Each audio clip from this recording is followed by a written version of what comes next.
वाणी संत कबीरदास जी की। आज का सत्संग संत कबीर राधा स्वामी सत्संग व्यास की पुस्तक से लिया गया है। सत्संग का विषय है प्रेम का मूल। प्रेम को अनमोल दौलत हासिल करना आसान नहीं है।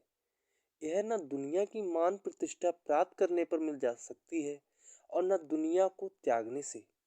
ना यह रुपए पैसों से खरीदी जा सकती है, ना व्रत उपवास दान पुण्य आदि से पाई जा सकती है। कबीर कहते हैं प्रेम न बाड़े उपजे, प्रेम न हाट बिकाए, राजा प्रजा जेहे रुचे, शीस देह ले जाए। ख्वाजा हाफिज कहते हैं कि छोटी से छोटी कीमत जो इश्क मांगता है वह तेरा सिर है। अगर तू इतना भी नहीं कर सकता तो इश्क का नाम ना ले।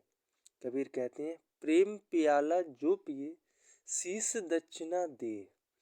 और गुरु नानक देव जी भी यही भाव प्रकट करते हैं। ज्यों त्यों प्रेम खेलण का चाऊ, सिरधर तल गल मेरी आऊ।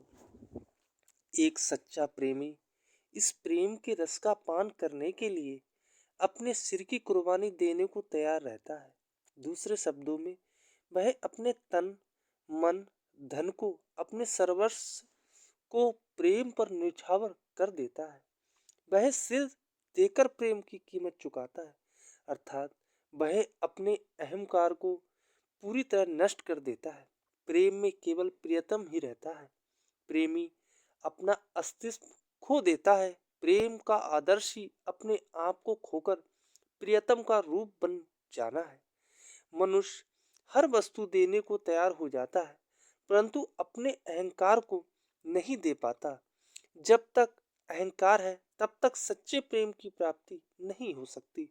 प्रेम के मार्ग में दो नहीं रह सकते। अगर प्रेमी अपना अस्तित्व बनाए रखता है तो प्रियतम उसमें नहीं आ सकता। कबीर कहते हैं प्रेम गली अत साकरी, तामे दूना समाए। प्रेम का यह आदर्श कठिन प्रतीत होता है, परंतु संत कहते हैं कि पूरे गुरु से मिलाप होने पर मनुष्य उनके मार्गदर्शन में प्रेम के पथ पर कदम बढ़ाते हुए इस आदर्श को प्राप्त करने में सफल हो सकता है। परमात्मा इन आंखों से दिखाई नहीं देता, उसे इंद्रियां, बुद्धि और मन के द्वारा प्राप्त नहीं किया जा सकता। संत जानते हैं कि मनुष्य उसी के साथ मोह, लगाव या प्रेम पैदा कर सकता है जिसे वह देख और सुन सके, जिससे वह बातचीत कर सके और जिसके संपर्क में वह आ सके। जिसे देखा ना हो और जिसका केवल अनुमान ही लगाया गया हो, उसके प्रति प्रेम भी एक अनुमान होगा, असलियत नहीं। कबीर कहते हैं कि बिना देखे, बिना स्पर्श किए और बिना संपर्क में आए भक्ति और प्रेम नहीं हो सकता। केवल प्रभु प्रभु दोहराने से प्रभु नहीं मिलता। धन धन कहने से अगर कोई धनवान बन सकता तो संसार में कोई भी निर्धन नहीं रहता। बिन देखे बिन अरस परस के, नाम लिए क्या होए, धन के कहे धनी जो होवे तो निर्धन रहे ना कोई। इसलिए संत कहते हैं कि प्रभु के प्रेमियों से प्रेम करो, जो कि अपने पूर्ण प्रेम के द्वारा प्रभु में समाकर प्रभु का रूप हो गए हैं।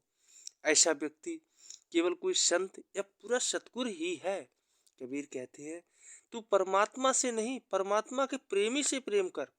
हरि से तू मत हेत कर, कर हर जन से हेत। क्योंकि ऐसे हरिजन के दर्शन से परमात्मा के दर्शन है। जाके दर्शन साहिब दर से। ऐसे पूर्ण प्रेमी सतगुरु का मिलाप ही मिलाप है। मौलाना रूम का कलाम है कि मुर्शिद का हाथ खुदा का हाथ है और उसकी नज़र खुदा के नूर से रोशन है। गुरु अर्जुन देव जी भी कहते हैं कि हर का सच्चा सेवक अथवा सतगुरु हरि के समान है। हर का सेवक सो हर जिया, वेद न जाने माणे देहा। कबीर कहते हैं कि ऐसा प्रभु का प्रेम गुरु मिलना आसान नहीं है। यदि एक ऐसा प्रेमी मिल जाए तो संसार के विष अमृत के समान हो जाए। सतगुरु भर भर प्याला प्रेम रस, आपन हाथ पिलाइए, सतगुरु के सदके किया दादू बलबल जाइए। सतगुरु के मिलाप के द्वारा सच्चा प्रेम उत्पन्न होता है। सतगुरु ही इस प्रेम के पूरक हैं। वास्तव में वे प्रेम के प्रकट रूप में गुरु नानक देव जी कहते हैं कि गुरु के बिना ना तो प्रेम मिलता है और ना ही अहंकार से छुटकारा होता है। बिन गुर प्रीत न उपजै, हउमय मैल न जाय। और दादू दयाल कहते हैं कि सच्चे प्रेमी का प्याला केवल सतगुरु ही अपने हाथ से भर भर के पिलाते हैं। सतगुरु के प्रति प्रेम अपनी देह स्वरूप के प्रेम के रूप में शुरू होता है, पर इस प्रेम में किसी प्रकार का स्वार्थ नहीं होता है।